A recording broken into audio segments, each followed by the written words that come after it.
نہیں ہے، نہیں ملے گا آپ کو علامہ اقبال جیسا حسین شناس نہیں ملے گا۔ عقیدت مند بہت ملیں گے، ملنگ بہت ملیں گے، اور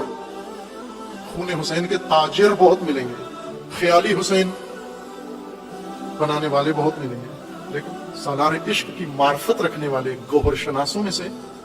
نہیں ملے گا۔ علامہ اقبال کے علاوہ نہیں نظر آئے گا۔ باقی اقوام میں ہیں، بر صغیر محروم ہیں، اردودان طبقہ محروم ہے، ان کے پلے بہت ہلکا مال آیا ہے۔ علامہ اقبال نے ملت کے لیے جو نسخہ تشخیص دیا، چونکہ یہ گوہر ملتا کربلا سے ہے، اور اقبال فرماتے بھی ہیں کہ میں نے رمز قرآن حسین سے سیکھی ہے، راز قرآن حسین نے بتایا۔ اعوذ باللہ من الشیطان الرجیم، بسم اللہ الرحمن الرحیم، نحمدہ ونصلی علی رسولہ الکریم وعلی آلہ الطیبین الطاہرین، اللہم صلی علی محمد وآل محمد۔ محترم سامعین و ناظرین، السلام علیکم ورحمۃ اللہ وبرکاتہ۔ 9 نومبر یوم ولادت اقبال کی مناسبت سے جامعۃ العروۃ الوثقیٰ لاہور میں ایک پروگرام کا اہتمام کیا گیا تھا، جس سے خطاب کرتے ہوئے استاد محترم سید جواد نقوی حفظہ اللہ نے یہ فرمایا تھا کہ اگر اردو سپیکنگ افراد میں دیکھا جائے تو علامہ اقبال جیسا حسین شناس دوسرا کوئی نہیں ملے گا۔ یعنی باقی جو دیگر اقوام ہے دنیا میں، وہاں پر بڑے بڑے حسین شناس پیدا ہوئے ہیں، لیکن اگر بر صغیر میں اردو سپیکنگ افراد میں ہم دیکھیں تو حسین شناسی میں علامہ اقبال جیسا دوسرا کوئی نہیں ہے۔ اور استاد محترم سید جواد نقوی حفظہ اللہ کا یہ جو بیان تھا، اس کو سوشل میڈیا پر کچھ دینی طلاب نے اچھالا اور اس کو کہا کہ یہ سید جواد نقوی حفظہ اللہ نے علامہ اقبال کے حوالے سے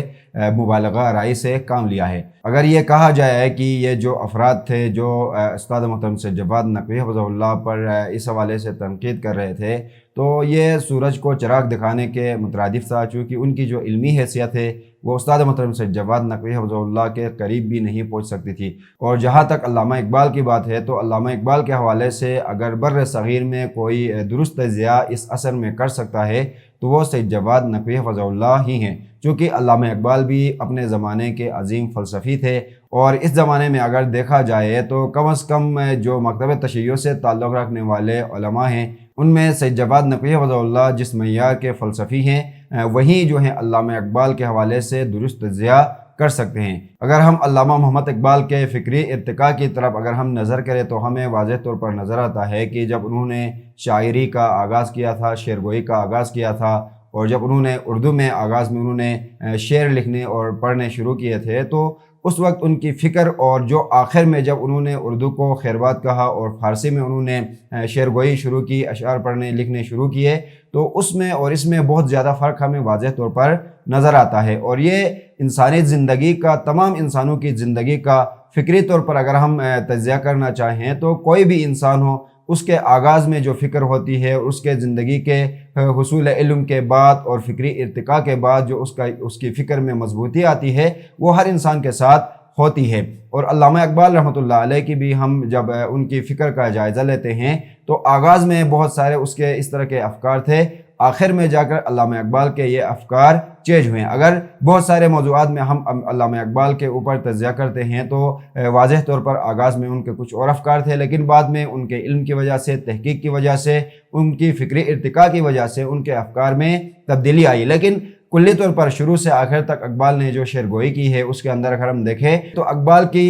فکر میں ہمیں جو چیزیں نظر آتی ہیں ان میں ایک تحرک ہے، دوسرا تغیر ہے، تیسرا تسلسل ہے، جد و جہد ہے، یہ اقبال کی فکر میں ہمیں نظر آتی ہیں۔ اور ہم تحریک کربلا کی طرف اگر ہم دیکھتے ہیں، امام حسین علیہ السلام کی جو تحریک تھی مدینہ سے لے کر کربلا تک، اور پھر کربلا کے بعد حضرت زینب سلام اللہ علیہا نے اس تحریک کو کوفہ و شام تک اور پھر مدینہ تک یہ تحریک چلائی۔ اس تحریک کے اندر بھی ہم دیکھیں تو یہی چیزیں ہمیں واضح نظر آتی ہیں۔ تحریک کربلا کے اندر تحرک ہے، اس کے اندر تغیر ہے، اس کے اندر انقلاب ہے، اس کے اندر تسلسل ہے، اس کے اندر جد و جہد ہے۔ اور یہاں پر جس طرح سے علامہ اقبال کی فکر کے اندر ہمیں واضح طور پر نظر آتا ہے کہ علامہ اقبال یہ سمجھتے ہیں کہ انسان جو ہے اجتماعی زندگی، انسانی زندگی سے کٹ کر کچھ بھی جو ہے نہیں رہتا، اس کو وہ گوسفند کہتے ہیں۔ اور اگر انسان اجتماعی زندگی کا باقاعدہ حصہ بنتا ہے اور خود بھی حرکت میں رہتا ہے اور اجتماعی زندگی کو بھی اگر وہ حرکت دیتا ہے تو یہ اصل انسان کی زندگی علامہ اقبال اس کو کہتے ہیں۔